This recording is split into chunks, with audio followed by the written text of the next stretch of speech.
Hello, my name is Mark. I'm an amateur astronomer since more than 20 years, and today I'm going to show you some remarkable facts about the famous Triangulum Galaxy.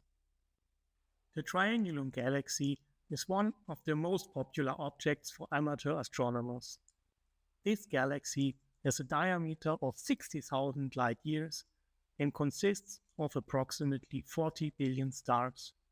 Thanks to its relative orientation and relative proximity, we can enjoy a face-on view of the beautiful spiral structure of the galaxy's disk.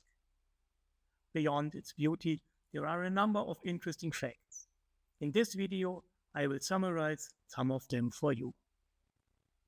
According to the literature, the Triangulum Galaxy was discovered independently by Charles Messier and William Herschel. Charles Messier published his discovery as entry number 33 of his famous catalogue. Hence, the Triangulum Galaxy is often simply referred as M33. As the name suggests, the Triangulum Galaxy can be spotted in the constellation Triangulum. If you want to get familiar with the night sky, the constellations and the celestial objects, I highly recommend to use Stellarium software. Enter your location, date and time, and Stellarium will display the sky for you. You can also search for objects by catalog name or even non-scientific name.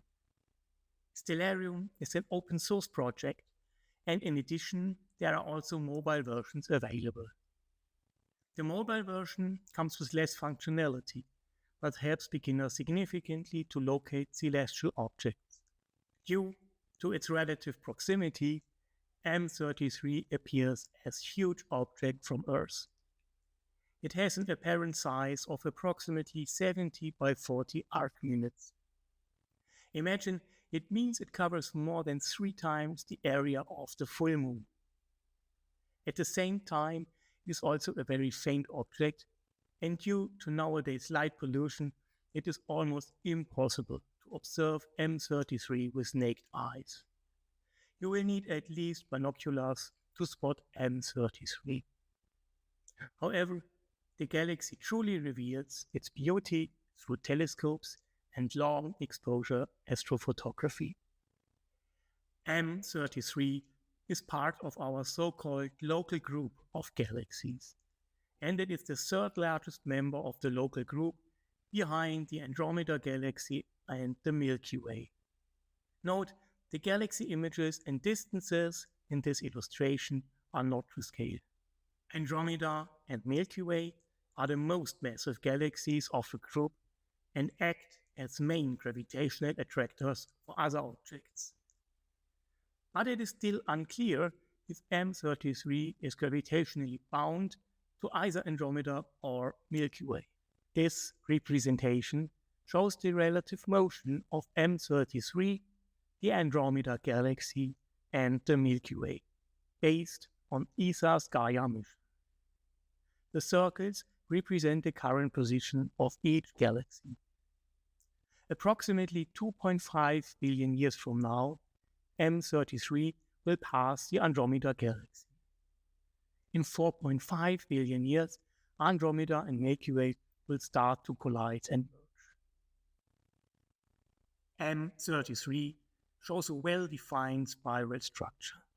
Almost every large galaxy appears to have a supermassive black hole at its center. But observational evidence indicates that M33 does not have a supermassive black hole at its center. However, M33 has a so-called ultraluminous X-ray source at its nucleus. In fact, it's even the closest known ultraluminous X-ray source. This picture was taken by the ESA X-ray Observatory XMM Newton and shows the active core in X-ray spectra. There are several models available for ultraluminous X-ray sources, such as intermediate mass black holes or X-ray binary systems. Another treasure of M33 is called M33X7. X7 is a binary system made up of a stellar mass black hole and a companion star. The companion star has an unusually large mass of 70 Sun masses and is revolved by a so-called stellar mass black hole. The black hole has almost 16 times the Sun mass. The large blue object in this artist illustration is the star, while the black hole is in the center of the orange disk. The insert shows a composite from Hubble Space Telescope data and Chandra X-ray Observatory data. Finally, M33 shows multiple huge emission nebulae. The largest one was the catalog number NGC 604. This H2 region is very similar to the Orion Nebula in our Milky Way, but it's 100 times larger. In fact, it's even the largest known H2 region in our local group.